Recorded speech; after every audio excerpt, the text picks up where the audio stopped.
سلام به همه عاشقان بالیوود.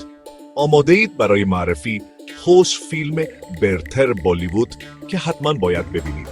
فیلم هایی که شما رو میخندونن، اشکتون رو در میارن و کلی باهاشون حال میکنید. اول از همه شماره فیلم 3 احمق، یه داستان بامزه و دلگرم کننده درباره دوستی، آرزوها و فشار درس و مدرسه. قول میدم دیالوگ های این فیلم روزها تو ذهنتون میمونه. بعدی شماره 3 دیلوال دولهانیا لهجایینگ. این داستان عاشقانه کلاسیک از سال 2008 میلیون ها نفر رو عاشق خودش کرده.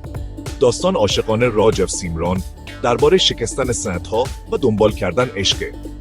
میرسیم به شماره 3 گلی بوی. این فیلم از داستان واقعی رپرهای خیابونی الهام گرفته شده. یه ترکیب قوی از موسیقی، شور و اشتیاق و جنگیدن برای رسیدن به آرزوها.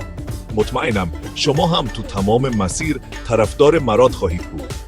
و اما شماره تی لاگان. این فیلم تو دوران استعمار هند توسط بریتانیا اتفاق میافته. یه داستان جذاب از یه سری روستایی که برای مبارزه با ظلم انگلیسی ها رو به یه مسابقه کریکت دعوت میکنن. فیلمی پر از هیجان، احساسات و واقعا حماسی. و در آخر گوهر تاج لیست ما، شماره شولی. این فیلم اکشن و درام یک کلاسیک تمام عیار بالیووده. با شخصیت‌های بی‌نظیری مثل جای، ویرو و گوبار سینگ شرور، این فیلم شما رو سوار ترن هوایی، احساسات و هیجان میکنه.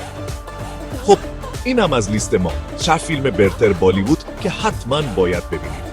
یه ظرف پر از پفک بردارید، پلی کنید و بذارید جادوی بالیوود شما رو با خودش ببره.